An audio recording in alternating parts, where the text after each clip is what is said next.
Greetings from San Diego, guys. So I love coming to San Diego. I've been coming here probably once a year for the past few years.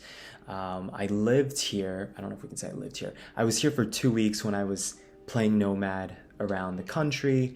And I had made a video at that time called Gay Dating in San Diego. By the way, if you hear a lot of weird noises and footsteps and stuff, it's my loud Airbnb neighbors above. They're very, very loud.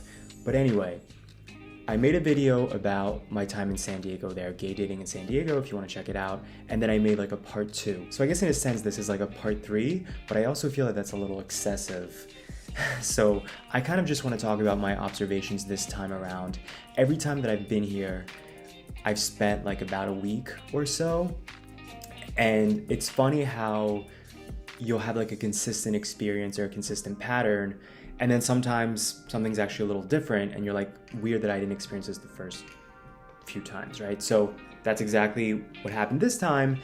Familiar experience that there's hot guys everywhere here. Like the guys here are so sexy because they're fit, and they're fit in like a natural way from surfing and just being athletic. It's not like the crazy, like, you know, they look like they had 5 protein shakes this morning. It just feels like a more sort of youthful, natural, healthy, fit aesthetic. And I remember the last 2 times that I was here seeing all these guys on the beach, and I'm like, why aren't they on the apps? Like, why aren't they at the bars? The first time I came here, when I was here for 2 weeks in like 2018, I think, I didn't meet them out either at the gay bars. So this time I would say it's a similar thing, that you see attractive people everywhere. But for some reason, I see a lot more of them on the apps this time. However, I see them on the hookup apps more than I do on like the Tinders. And it's funny how you get that experience again and you're like, oh yeah, now I remember that for whatever reason here, every time I've been here, I've only ever had like 1 match on Tinder. Whereas the guys that I'm like really attracted to, I find them on the hookup apps. Now I have a theory as to why that is. I think that Southern California, San Diego, it's very, even though it's more conservative here actually than LA, it's still very open and hippie, and when it comes to stuff like sexuality, I feel like it's more open-minded. And as a result, I think that you just have a culture of like young, sexy people who want no strings attached and they just want casual flings. I've had way more conversations here than I've ever had in San Diego on apps. Like I said, the last few times I was here, I was like, where are these guys? Like, why aren't they on here?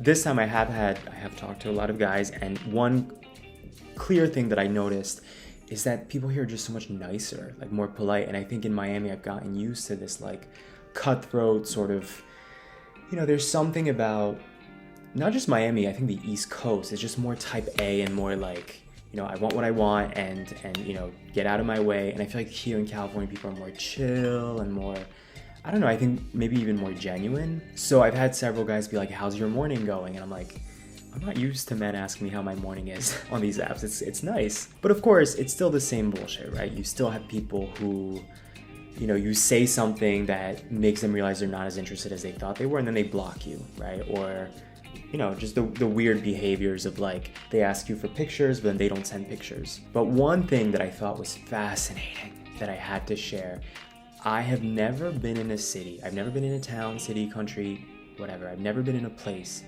and I don't remember this happening the last few times I was here, but I have never seen so many guys looking exclusively for trans women, femme guys or women, cross-dressers, and it's always the acronym. It's like looking only for TS, CD, and femme, or sissy. That's like the new term that I've been seeing. It's cool that like there's a place for everybody now, you know, like all those guys will say I'm exclusively looking for this, and I'm like, wow, like the irony of all the like masculinity complexes of being gay and growing up gay, and suddenly it's like they're saying you're too masculine for them when you're not even that masculine. What a strange world that we live in now as gay people, that like you're too this for that person, you're not enough that for this. And I feel that from a bunch of other perspectives, right? Like I'm a hairy guy. I've had guys tell me that I'm not here in San Diego, but just in general, I've had guys tell me I'm too hairy for them, not hairy enough. It's like so complicated. But I found this fascinating. I have to say, it has to be at least, I'm serious, at least 10% of the profiles I've seen on Grindr here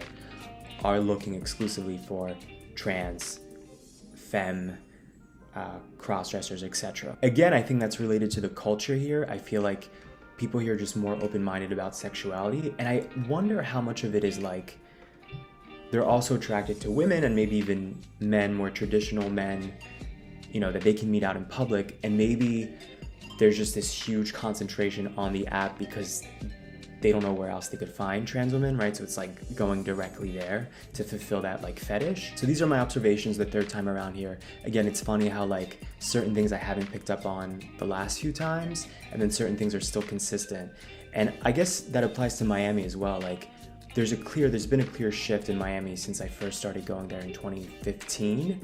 You see a culture evolving on these apps, at the bars, and so on. It's really interesting.